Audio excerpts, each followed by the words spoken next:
un momento les compartíamos a ustedes aquí en 6 AM el nuevo comunicado de la Fundación Santa Fe de Bogotá y nos acompaña hasta ahora el doctor Remberto Burgos, especialista en neurocirugía, presidente honorario de la Federación Latinoamericana de Neurocirugía y, como siempre decimos, no sobra advertir.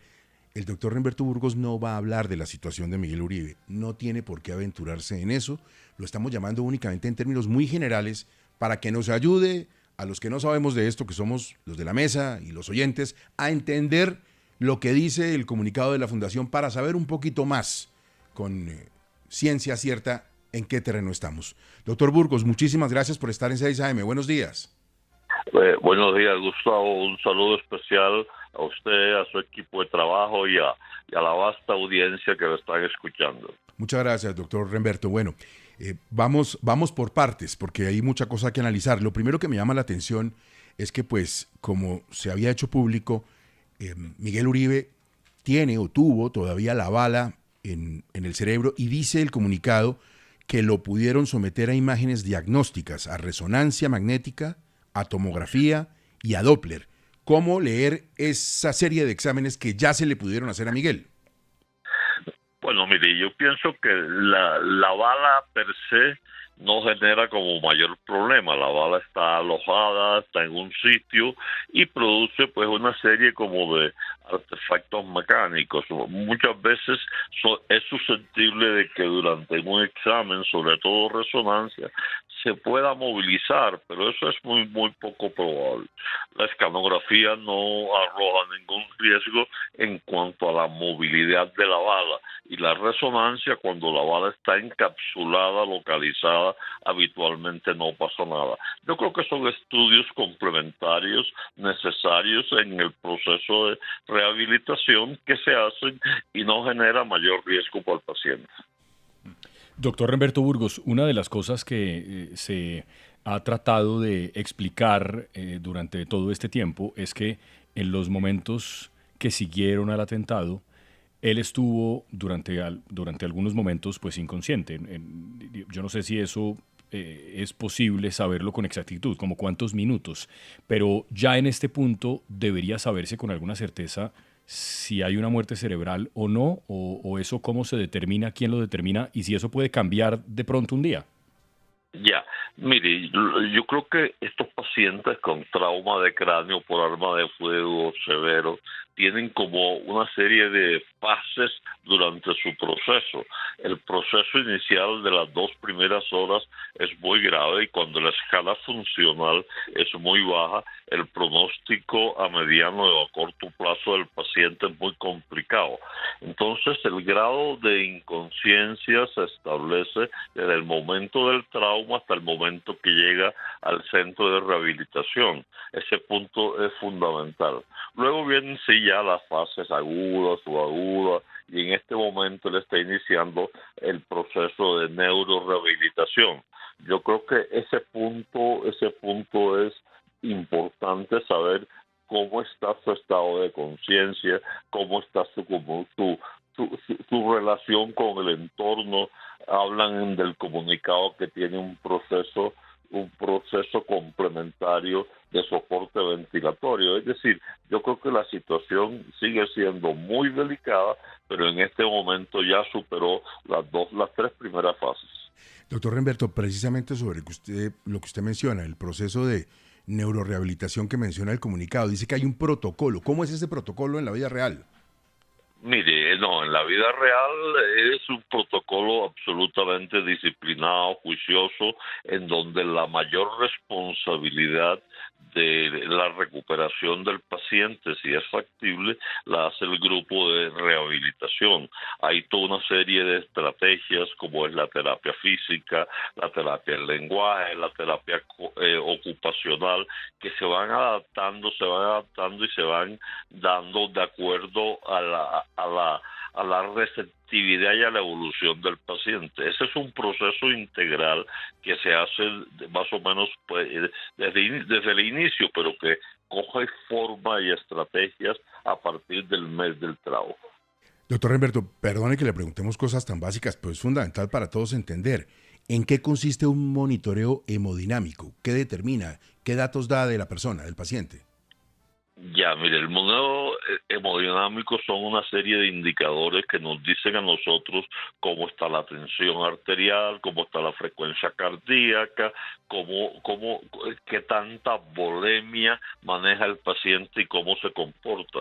Eso es un proceso de un monitoreo continuo que nosotros hacemos permanentemente y que nos permite en cuidado intensivo ir haciendo ajustes de acuerdo a si falta o sobra algo. Doctor Burgos, uno tiene la fantasía de que cuando se saca de un coma inducido a un paciente, pues el paciente se va a despertar y va a tener conciencia inmediatamente. En la realidad, ¿cómo es este proceso de sacar a un paciente de un coma inducido? No, yo creo que el término que usted utilizó es bueno, es una fantasía. No, lo que pasa es que un paciente cuando tiene un trauma severo pierde su estado de conciencia y llega y lo colocan en un coma que farmacológicamente tiene un soporte.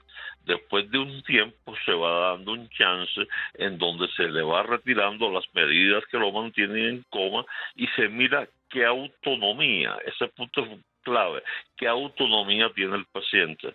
Si el paciente sigue en coma, ya no es un coma inducido, ya es un coma por su estado neurológico y uno empieza a evaluar una serie de condiciones en el pronóstico funcional a ver cómo está su estado de conciencia, su relación con el entorno, su actividad motora. Pero yo creo que el término es válido de la fantasía del coma inducido a la realidad del estado de conciencia hoy. Doctor Remberto, si Miguel o cualquier paciente en esta situación, digo en términos muy generales, comienza a ser despertado y se descubre que, por ejemplo, no tiene una total autonomía, por ejemplo, en el campo de la respiración, ¿lo vuelven a dormir? Claro, le hacen un soporte ventilatorio complementario. O sea, no se puede dejar que el cerebro sufra otra vez. Si un paciente no está ventilando bien, no tiene los indicadores adecuados, su oxigenación no es buena, su CO2 no es bueno, pues hombre, hay que mantenerlo desafortunadamente con el soporte ventilatorio. Pero no se puede dejar temerario a ver si respira o no respira. A ver, que Diana Sara hace una pregunta aquí en el chat del programa. Diana Sara, pregúntele al doctor Burgos, así nos enteramos todos, los oyentes y tal. No, pues con el mayor gusto. A ver, Diana Sara. Es que son preguntas que pueden parecer pues muy obvias, pero ante el desconocimiento pues se hacen. Dice, lo que quiero saber, doctor, es que si se puede dar que en este momento al senador Miguel Uribe se le quita el medicamento e igual continúe en coma. No, si se le quita el medicamento y sigue en coma, pues primero ya no es coma inducido, es un coma en su estado de conciencia. El pronóstico neurológico de rehabilitación, de integridad funcional, de retorno a su vida usual es muy complicado porque el paciente está en coma. Entonces, recuerde que después de un tiempo uno va reemplazando el término coma por varios estados neurológicos, en donde está, por ejemplo, el estado vegetativo, pues, bien sea transitorio o permanente, la respuesta de inducción a los estímulos. Es decir, uno va calificando al paciente después del mes, después del tiempo, sabiendo cómo está. Doctor Remberto, ¿cuánto normalmente puede durar un proceso de neurorehabilitación? Uy, esa pregunta es muy difícil, puede durar años. Es decir, lo que pasa es que hay unas fases. Yo diría que la fase inicial son los 3 primeros meses, se evalúa, luego se establece un pronóstico para los próximos meses. Eso dura mucho tiempo y depende mucho de la respuesta. A mí la gran preocupación que tengo yo es el pronóstico funcional de estos enfermos. Habitualmente es muy poco probable que vuelvan a su vida normal y lo que hace uno es someterlo al proceso de rehabilitación para acercarlo más a llevar esa vida. Ahora, doctor Burgos, si usted dice que eso puede durar años, supongo que esta es una pregunta personal y de cada médico, pero desde el punto de vista... Y de la familia. Y claro, también, pero desde el punto de vista bioético, ¿eso se puede mantener durante cuánto tiempo? Bueno, mire, esa es una pregunta muy complicada porque el Comité de Ética tiene autonomía o tiene un protocolo o tiene un manejo en sus reglamentos y se lleva al Comité de Ética por petición bien sea del grupo médico o de la familia después de un tiempo. Eso tiene un tiempo definido, pero que se hace después. Pero lo que no se justifica es mantener un paciente en un proceso de neurorehabilitación si no tiene neurológicamente las bases. Doctor Remberto, para decirlo en términos muy claros, pues hay que bajarnos del bus de que una persona en el estado en que está Miguel va a ser exactamente igual a como estaba antes del atentado. Pero en ese proceso de rehabilitación neurológica, ¿hay alguna medición de qué porcentaje hay de casos exitosos de tener una vida más o menos normal y qué porcentaje en las historias clínicas de la experiencia médica es negativo y no se tiene una vida normal? Mire, vamos a coger 100 pacientes que tengan un trauma severo por arma de fuego. Yo diría que durante las primeras 2 horas el 50% fallece. Quedan 50. De esos 50, durante la hospitalización, el 40% fallece por complicaciones o asuntos derivados. Quedan 10.